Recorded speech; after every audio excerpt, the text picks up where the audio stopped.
At nawa sa amin mong pag-aaral ay makakita kami ng mga application. Bigyan mo kami, Panginoon, ng karunungan na bigyan ng personal application ang mga pag-aaral na ito. Be with us, O God. Let your Spirit reside in our hearts. Teach us to obey you. Teach us to be like your Son, Jesus. Father, we commit our study to you, asking you to protect us from all evil men and from all evil spirits. Lahat, Panginoon, ng mga masasamang espiritu, malilisyosong mga tao na nagbabalak ng masama laban sa iyong mga anak, na ngayon nagtitipon upang kayo sambahin, biguin ninyo, tapunan ng inyong liwanag, Panginoon, at tupukin ang kanilang mga masasamang balak laban sa iyong mga anak. We hide in the shadow of your love. We hide under the wings of your protection, O Father in heaven. Lead us, teach us. Even, Lord, we pray that you may take care of our loved ones who are not with us right now. Sila man ilalayo niyo sa mga sakuna at pagpapalain. Sa ngalan ng Panginoong Hesus, ito pong aming dalangin. Amen. How to deal with irritants. Piliin po natin kung alin sa mga puntong ito ang bagay na i-apply natin sa buhay, kung sino ang dapat na pag-applyan ito, at kung paano. How do you deal with irritating people? Yung mga tao na ang inyong tahimik na pag-isip ay ginugulo, ang inyong direksyon ay inililigaw, mga tao na pagka pumapasok sa inyong buhay ay nawawalan kayo ng saya, ng sigla, at nagkakaroon kayo ng gulo. Avoid them. Napakahalaga na iwasan ang ganitong mga tao. Proverbs 4:14 to 15. Do not set foot on the path of the wicked or walk in the way of evil men. Avoid it. Do not travel on it. Turn from it and go on your way. At kung maiko-consider po natin na something not good but something evil, yung ginagawa ng mga irritating persons, then we should avoid their evil paths. Mabuti naman at maluwag naman ang mundo at marami naman tayong choices kung paano iiwas. At kung hindi natin maiwasan ang mga taong ito physically, kung minsan ay kasama natin sa opisina, kasama natin sa bahay, we can avoid them emotionally. We can avoid them spiritually. Na kahit katabi mo na ay hindi mo patulan, huwag kang sumali sa kanyang mga topics, huwag kang sumangkot sa kanyang mga usapin, at kayo man ay makakaiwas sa ganitong mga tao. That's why it is important to stop and to study people. Hindi lang natin pinag-aaralan ng isang mapa para huwag tayong maligaw. Hindi lang natin pinag-aaralan ng direksyon ng isang gamot o kaya isang produkto na binibili natin para magamit natin sa tama. Marapat na pag-aralan ang taong nakakalapit sa atin at nilalapitan natin. We should look at how they live.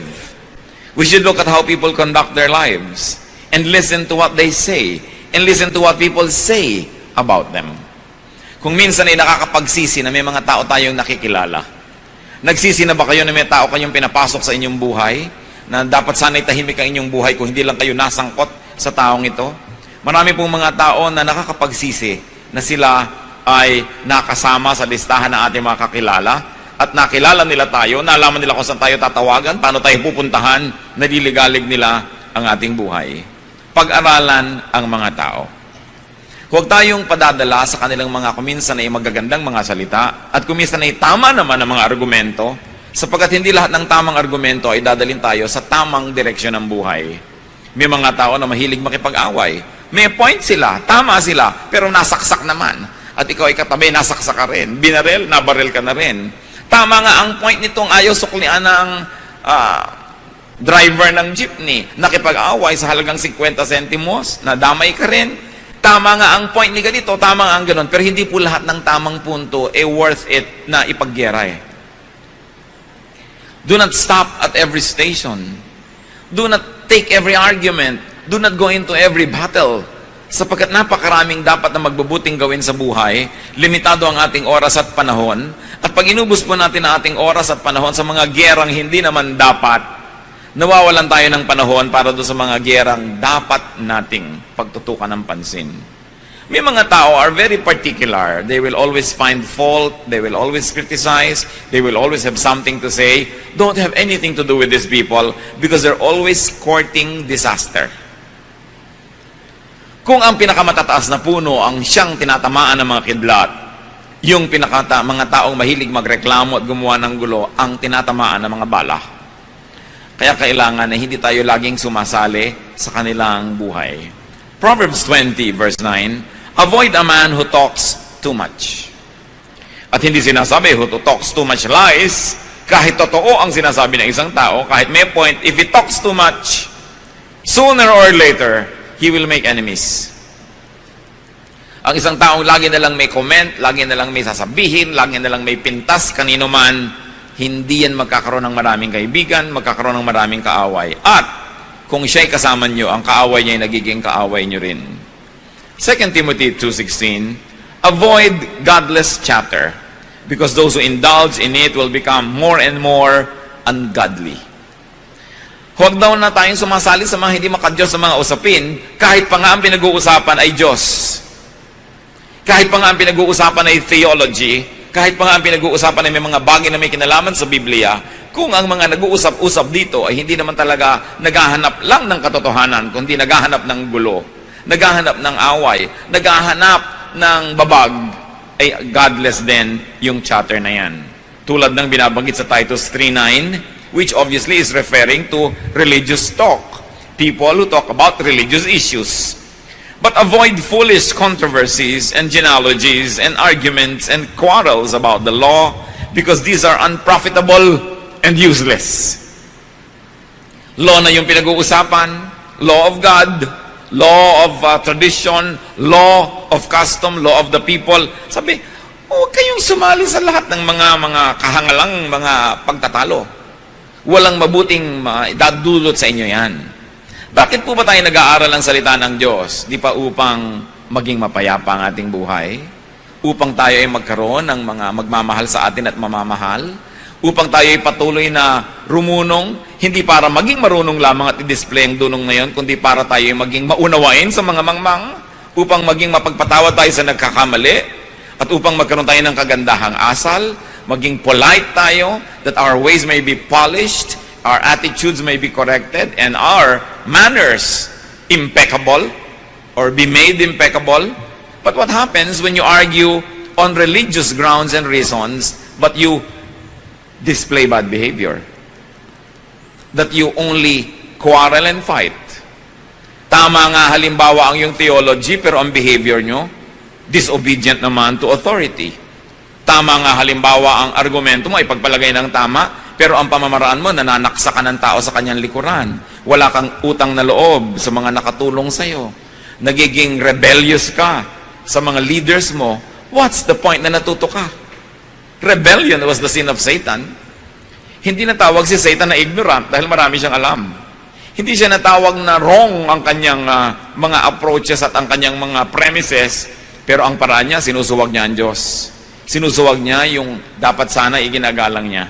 At alam niyo po, even in religious circles, there are many people, natuto lang ng konti, susuwagin ang kanilang Bible study teacher.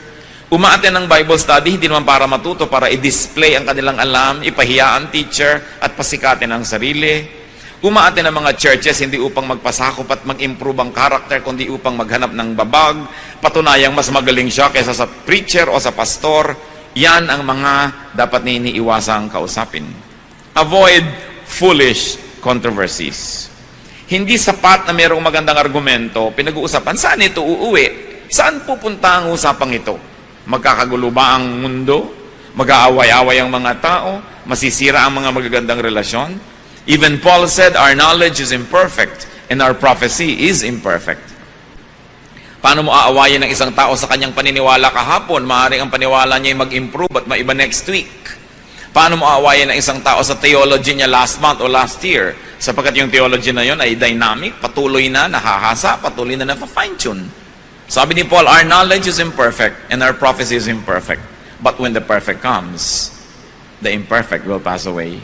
So bakit mo gegerahin yung imperfect kung imperfect man yun? Dahil kaya perfect ka at siya ay imperfect, kaya gusto mo siyang awayin? Kaya sabi, iwasan ninyo ang ganitong uri ng mga pakikipagtalo, mga pagdedebate tungkol sa salita ng Diyos, tungkol sa Biblia, tungkol sa mga doktrina, sapagkat napakaiksi ng buhay ng tao.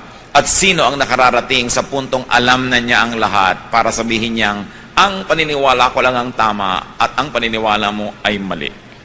Mahalaga na may paniniwala tayo. Mahalaga na may direksyon ang ating paniniwalaan. Subalit wala dapat maging palalo na mag-isip na alam na niya ang lahat ng tama. Therefore, dapat na siyang makipag-away sa mga taong hindi ganun ang kanilang mga pananalig. The Bible itself says, avoid foolish controversies. So avoid people who always and often get into trouble. Avoid people who always get into quarrels, who are involved in many bickerings. Kaya kung minsan, nagka-girlfriend ka, nabungangera at palaaway, nadadamay ka. Inaway niya isang babae, yung boyfriend ng babaeng yun, inaway ka rin dahil ikaw ang boyfriend niya, gumulo ang buhay mo dahil sa babaeng ito. Kung minsan naman, tahimik na tahimik ang babae, ang naging nobyo mo ibasagulero, mahilig makipag-away, nadadamay at nadadamay ka. Proverbs 12:26, a righteous man is cautious in friendship, but the way of the wicked leads them astray. Ang taong matuwid ay maingat sa kanyang pakikipagkaibigan. Sapagkat pag tayo nagiging kaibigan ng sino man, ang ating resources ay nagiging resources niya. At kuminsan nyo lang ating presence ay nagiging lakas ng loob niya para mag-isip na marami siyang kakampi. Kaya hindi agad-agad ibinibigay ang pakikipagkaibigang malalim. Lalo pa nga sa mga taong mahilig, manggulo at mangaway. How else do we deal with irritants? Learn from them. Turn every disadvantage to an advantage. Having an irritant in your life can be a disadvantage, but it can also be a source of an advantage. Learn from what they do and the result of their deeds. If P then Q, if I did this, then this is the result. Matuto tayo sa mga ginagawa nila, nagiging bunga ng mga pinagagagawa nila. And learn from what they say about you. Pag meron po mga nagsasabi ng lahat ng uri ng mga masasakit, mga di magaganda mga salita laban sa atin, ang una nating itatanong, is it true? Totoo ba ang sinasabi niya? Or is it partially true? Or is it completely true? At depende sa kalakihan ng katotohanan na yon, doon nyo lamang ibase ang inyong reaksyon. Kung totoo, pasalamat kayo at nadinig nyong muli ang totoo because the truth sets free. Because sometimes you can hear the truth about yourself from the mouth of your critics. Even from the mouth of your enemies. Kamisan yung mga taong nagmamahal sa atin, mga kaibigan natin ay nabulag na yan sa ating mga kapintasan, tinanggap na nila, minahal na nila tayo, so hindi na tayo matutuwid. Pero pag nakinig ka sa mga sinasabing kapintasan mo ng isang kaaway, lalo totoo, ang totoo noon ay magpasalamat ka at naaalala mo ang mga katotohanan hindi maganda tungkol sa iyong sarili, may benefit din yon. Bagamat masakit. Si David, yung kanyang commander na si Joab, siya ay kinriticize. David was criticized by his commander because David had a son, Absalom, who rebelled against him and who fought his army. At nung napatay ng army ni David yung anak niyang si Absalom, ay pinagluksa ni David si Absalom, nagtampo ang kanyang hukbo. Sabi niya, at sa lagay pala, ipinagluksa niya yung kalaban natin na naman napatay natin. So mamabutihin pa niya na tayo ang mapatay ng anak niya na lumalaban sa kanya dahil ipinagluksa. True or not, valid or not, sumama ang loob ng kanyang mga hukbo at kinriticize ni Joab ang kanyang hari na si David. That kind of criticism was valid because the point being raised by these people was valid also. So what's important? Listen, study, and observe everything. Tingnan natin, bukas ang ating mata. Sabi mo, itong kasama ko na to, saan niya ako dadalhin? Itong kaibigan ko na ito, itong groupmate ko na ito, itong aking kabarkadang ito, saan niya ako dadalhin? No? Observe anything. Matthew 24:32, now learn this lesson from the fig tree. As soon as its twigs get tender and its leaves come out, you know that summer is near. So pati mga ginagawa ng isang halaman, lumalabas ba ang dahon niya o hindi, ay dapat bantayan sapagkat ay maraming kahulugan at maraming relevance sa buhay ng tao. Kaya dapat inoobserbahan. At kung halaman na hindi naman niya kaya maglakad, ay inoobserbahan lalo ang tao na pwede maglakad, pwede magbuhat ng kanyang kamay laban sa inyo, pwede mag-convince sa inyo, dadaling kayo sa mali. Obserbahan lagi ang isang tao. Hindi lahat ng tao na napagkatiwalaan na natin ay patuloy na dapat pagtiwalaan. Kahit sa mga organisasyon. Maraming mga tao magsisimula, malinis ang hangarin, malinis ang gawa, malinis ang pamamaraan.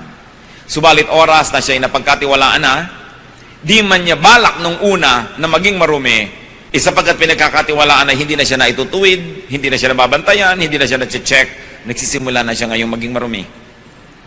At hindi natin alam na yung palang taong ito na pinagtiwalaan natin nung araw dahil malinis ang pamamaraan ay ubod na pala niya ng dumi, pero patuloy pa rin natin pinagtitiwalaan dahil sinusukat niya doon sa dati na nating nalaman noon pa na nagbago na palang matagal na at hindi na pala siya yon. Kaya pati ang pinagtitiwalaan natin ay patuloy nating nire-review kung dapat pagtiwalaan, anong degree ng pagtitiwala ang dapat.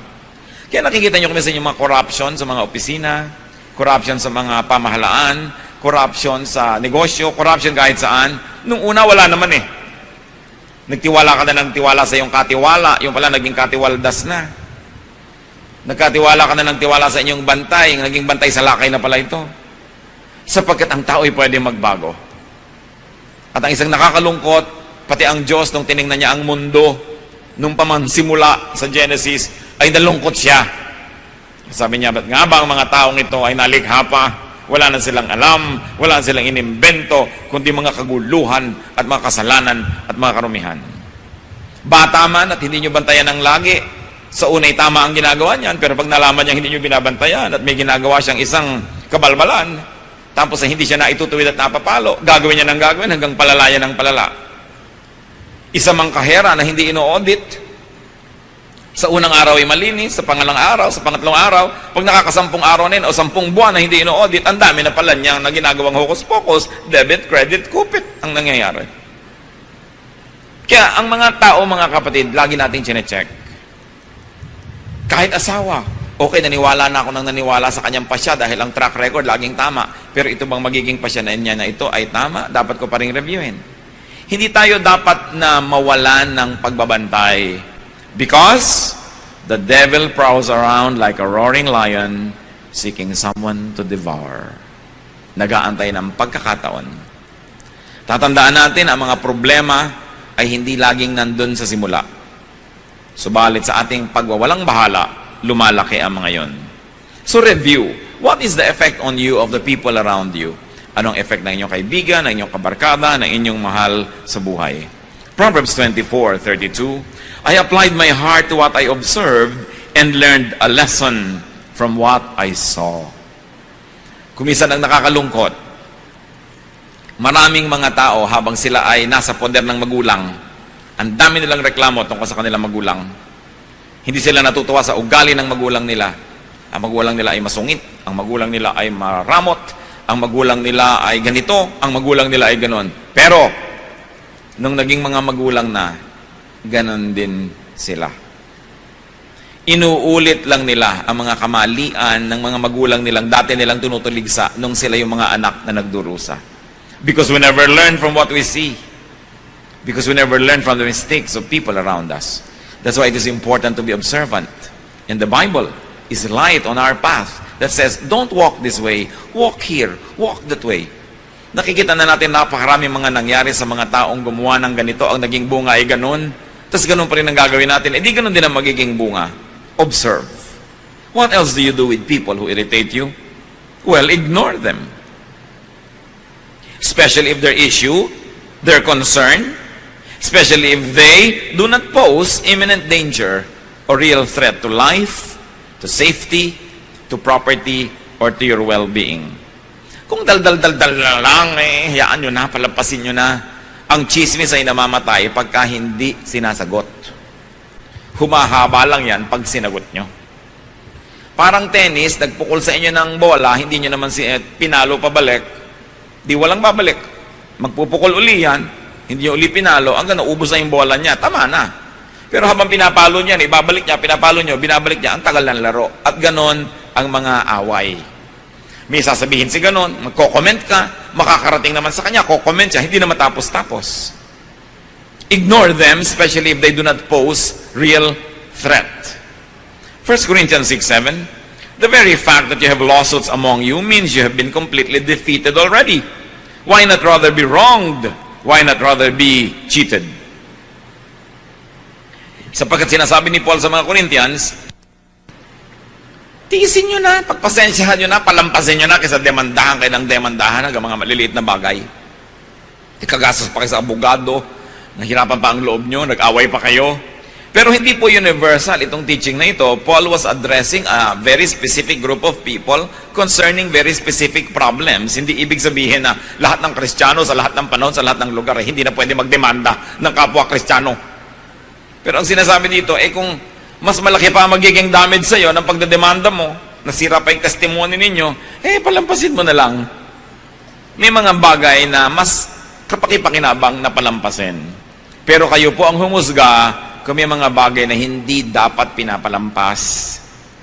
So kayo ang mag-judge noon. Hindi tayo bound to always not bring anybody to court dahil ang sinabi dito sa Corinthian. Kasi this was a specific solution to a very specific issue of very specific people. If you find universalization in it and application in your life, do it.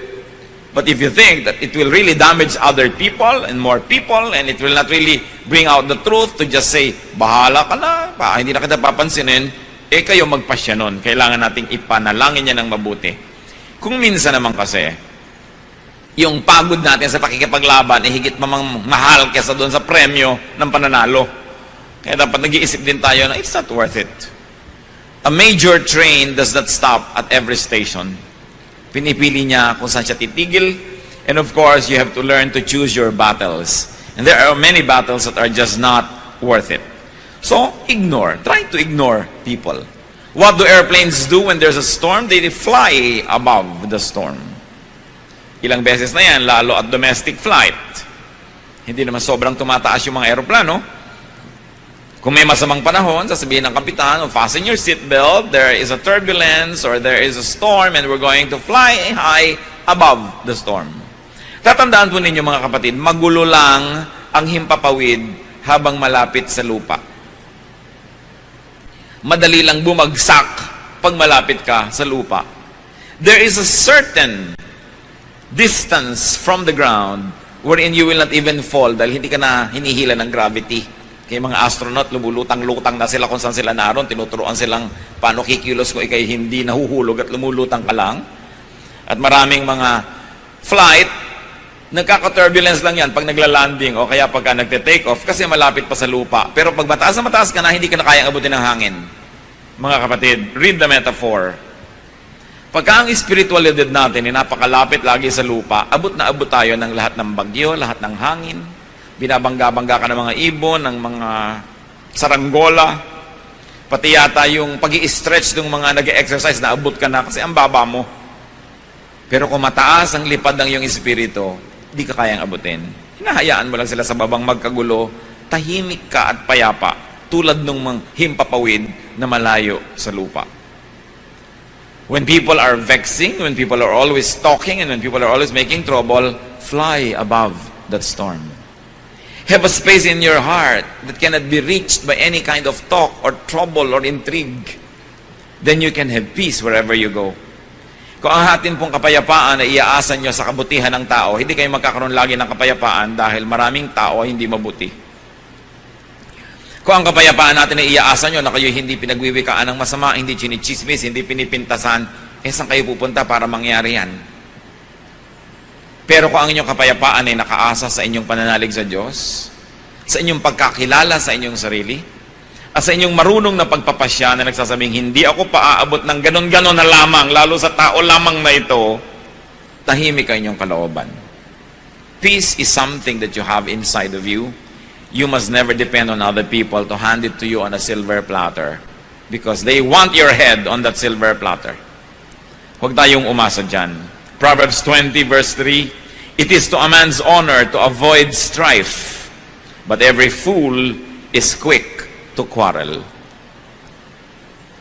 Ang mga mararangal daw na tao at karangal-rangal kung sila ay umiiwas sa gulo. Pero ang mga hangal daw, madaling makilala, laging naghahanap ng gulo. Naghahanap ng argumento, naghahanap ng debate, naghahanap ng mga pagkakataon para mapatunayang magaling sila, na meron silang alam. Pero, tandaan nyo po, ang mga karunungang espiritual, ang tunay na dulot niyan sa buhay ay kapayapaan, kababaang loob, kabutihan, kagandahan ng asal, hindi kagaspangan, at hindi pagiging malaswa, o kaya hindi pagiging taksil, o kaya hindi pagiging walang utang na loob sa mga dapat tingnan at tanawan ng utang na loob.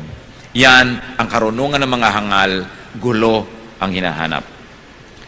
And even in religious circles, religious students or scholars or so-called theologians can also love to quarrel about teachings and ideas. And most of the time, they really only want to prove themselves. Kung minsan, estudyante, inaaway yung teacher. Siyempre, sisikat ka. Kung inaway mo ba si Aling Tekla dyan sa kanto, ay sisikat ka. Pero subukan mong awayin, halimbawa, ang isang senadora o presidente o artista, nasa dyaryo ka agad bukas. Kung ikay naging kerida ng isang tricycle driver dyan na hindi kilala, na 3 beses ka nang nanganak, hindi ka pa napag-usapan. Pero kung naging kerida ka ng asawa ng isang sikat, napag-usapan ka na agad. Even in religious circles, people try to be popular and famous by picking up quarrel with those already well-known. So hindi mo dapat bigyan ng pagkakataon. Marami pong mga tao, ganyan lang ang gusto sa buhay, magpasikat, patunayan na marami silang alam, at gusto nila sirain yung mga taong kinakainggitan nila. Yung mga taong gusto nilang maging, kung hindi nila matupad yon, hindi nila maging katulad, hindi nila madaig, sisirain nila yon, sapagkat yan ang kahulugan na mainggit. You want to destroy anything that is beautiful. I heard someone said, at natawa ako, sabi niya, don't hate me just because I'm beautiful. Baka gusto niyang sabihin niya sa mga nagagalit sa inyo ng walang dahilan, don't hate me just because I'm intelligent. Don't hate me just because I'm rich. Don't hate me just because I'm popular. Don't hate me just because you cannot be me. Pero marami pong ganong mga tao, huwag na lang patulan. And what do? How else do you deal with these irritating people? If you absolutely must answer them softly. Sumisigaw sila, huwag kayong sumigaw. Nagagalaiti sila, huwag kayong manggalaiti.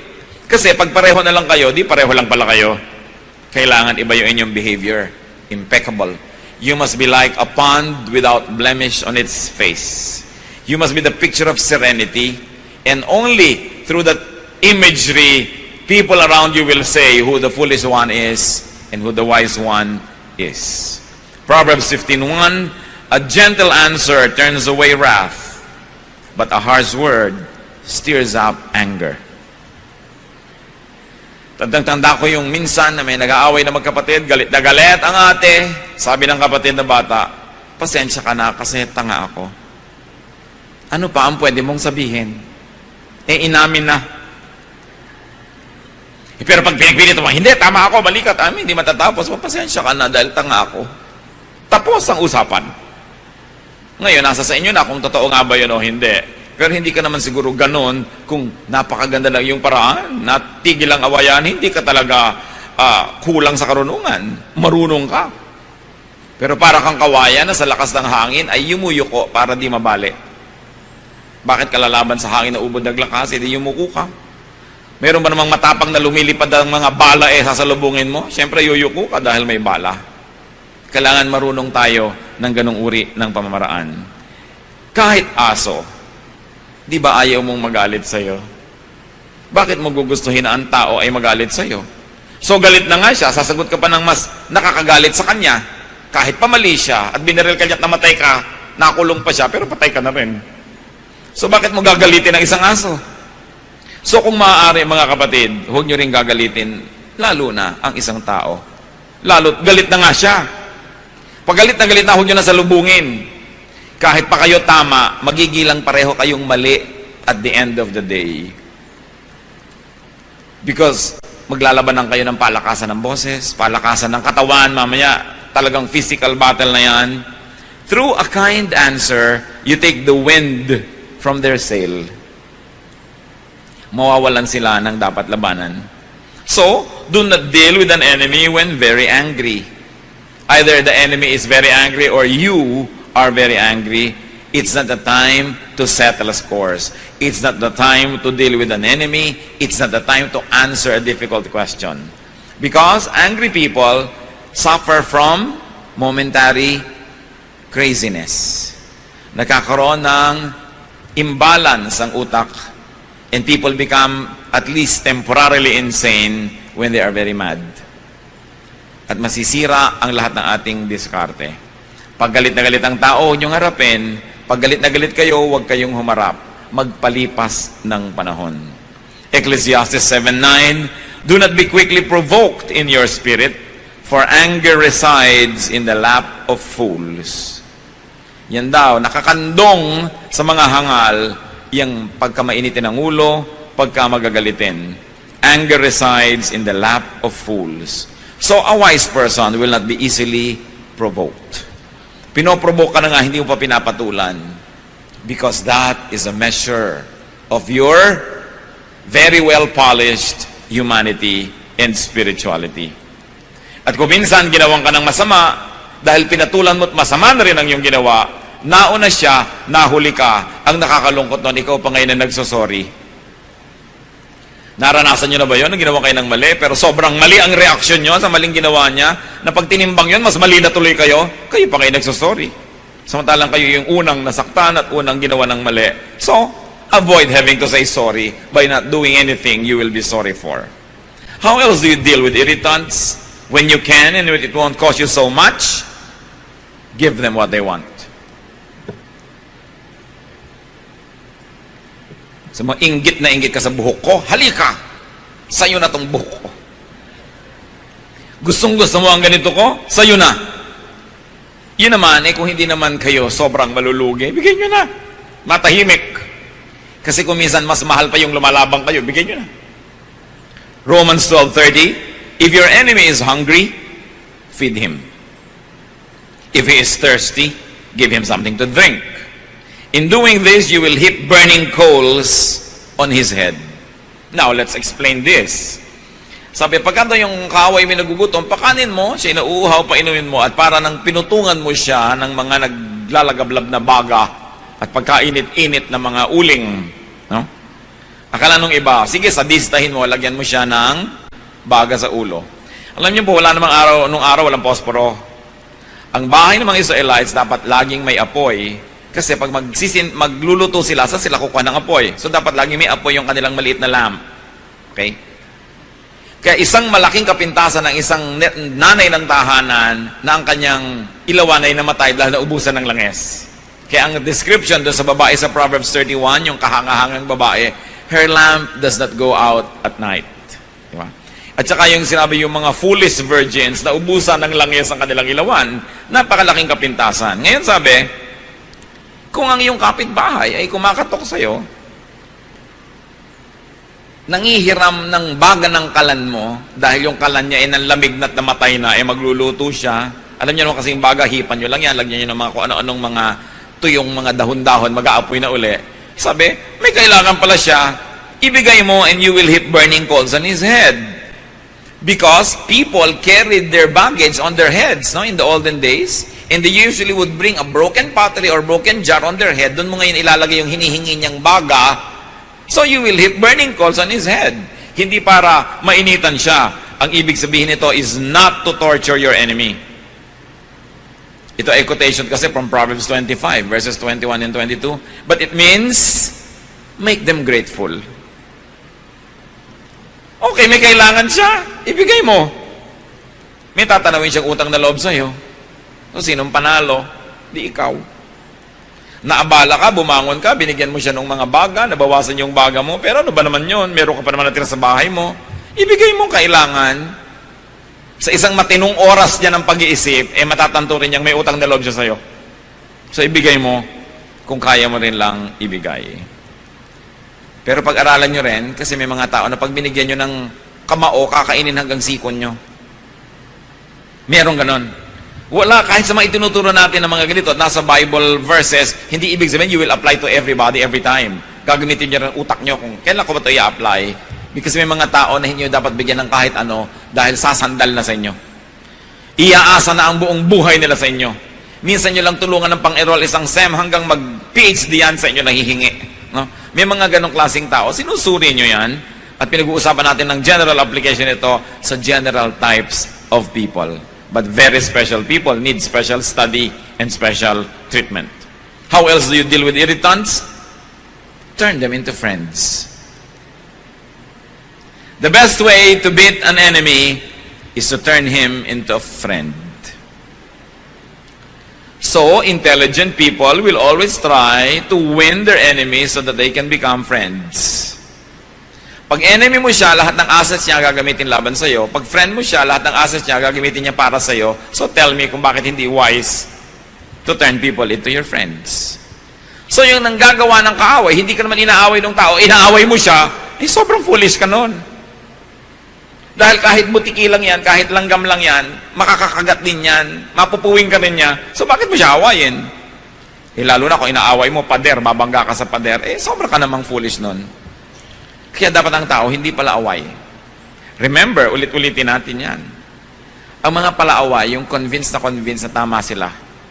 Pero kung tama ka, ba't ganyan ang ugali mo?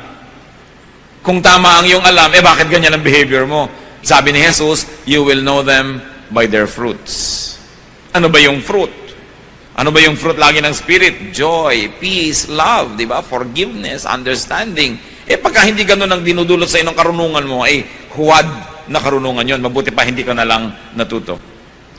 Ang mga tao naman parang bata, you can make them do anything so long as you play with them first. So bakit hindi ka muna makipagkaibigan? Ecclesiastes 10:11, if a snake bites before it is charmed, there is no profit for the charmer. So kailangan mapaamo mo muna, mapasunod mo muna yung ahas bago mo siya hayaang makatuklaw sa'yo. So yung mga tao rin, imbes tinutuklaw-tuklaw ka, why don't you charm them? It will be better for you. And many people are foolish for no reason at all. They choose to fight their fellow men. How else do you deal with irritants? Siyempre naman, pray for them. Yan ang wala kang katalo-talo dahil dinadala mo sa Diyos ang kaso mo. Pray for them. Matthew 5:44, love your enemies and pray for those who persecute you. Praying for people is profitable. Why? Because they can make us love them. Pag lagi mong ipinagpe-pray ang isang tao, layo yung taong kang inis ka, galit ka, mapapansin mo kapatid, nawabawasan na yung galit mo at mamaya nagkakaroon ka na ng simpatya, namamahal mo na yung tao. The quickest way to love somebody is to pray for them. But it's no guarantee that they will love you back, okay? Pero yung ikaw mismo nagbubukas yung isip mo sa kanya, pray for them. And even if you don't fall in love with your enemy or your irritant, praying for people can give us relief. Guminhawa ang iyong loob, lumuwag ang iyong dibdib, gumaan ang iyong panghinga, nakabuti para sa iyo. So ipanalangin mo siya. Philippians 4:6-7, in everything by prayer and petition, with thanksgiving, present your requests to God. And the peace of God, which transcends all understanding, will guard your hearts and your minds in Christ Jesus. So ipanalangin ang lahat-lahat. And finally, how else do you deal with irritants? Bless them. Bless them. 1 Corinthians 4:12, when we are cursed, we bless. Yan ang pinagkaiba ng mga anak ng Diyos. Sinusumpa ka, minumura ka nila, ang balik mo, pinagpapala mo sila. Ngayon, kung minura mo rin dahil minura ka, ba't ka pa naging anak ng Diyos? Pareho lang pala kayo. So dapat, mas mabuti ang ginagawa natin, ang isinusukli natin, kesa sa tinatanggap natin na ginagawa ng iba. Romans 12:17, do not repay anyone evil for evil. Be careful to do what is right in the eyes of everybody. Now, bless them because you're godly. But if you cannot be godly all the time, at least be wise.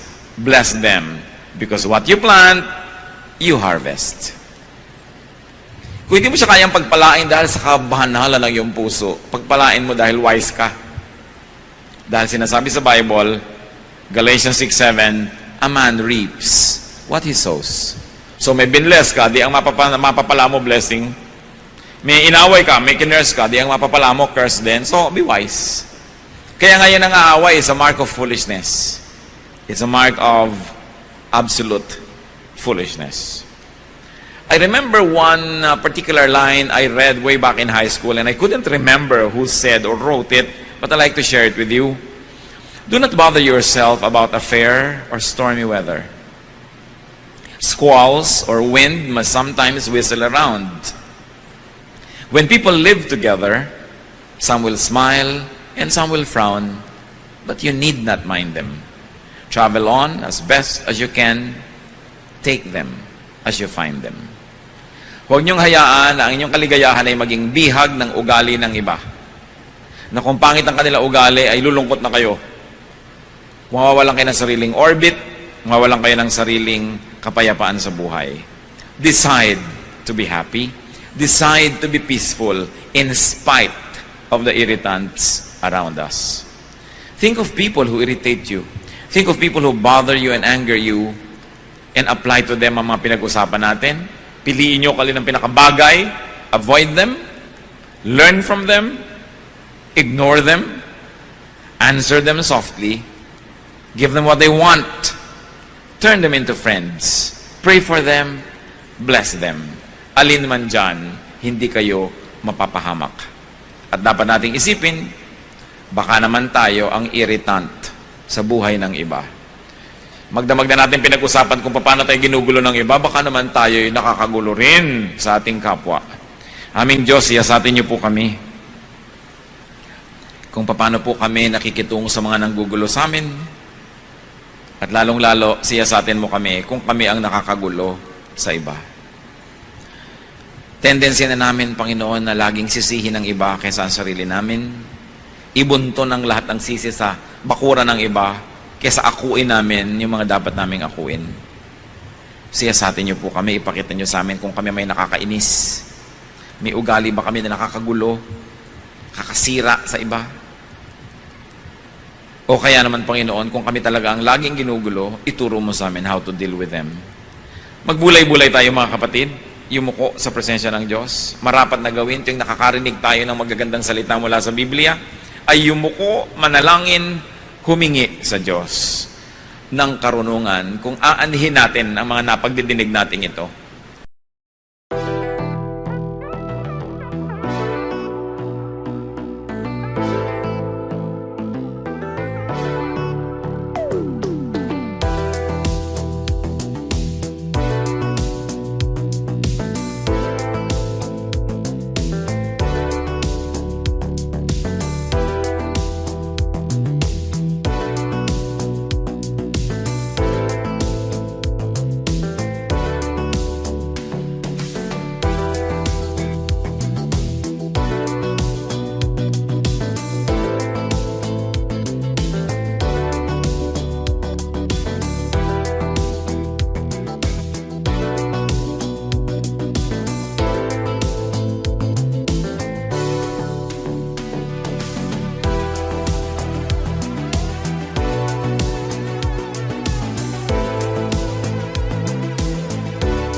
Bao đêm đợi chờ mưa rơi, lòng trời vơi như gió biển khơi, cánh chim bế nhau tung bay, người đầu hay ta không oán trời. Bao năm tình yêu chưa phai, giờ chia hai đôi lứa lạc nhau, lối gió số phận đã không an bài.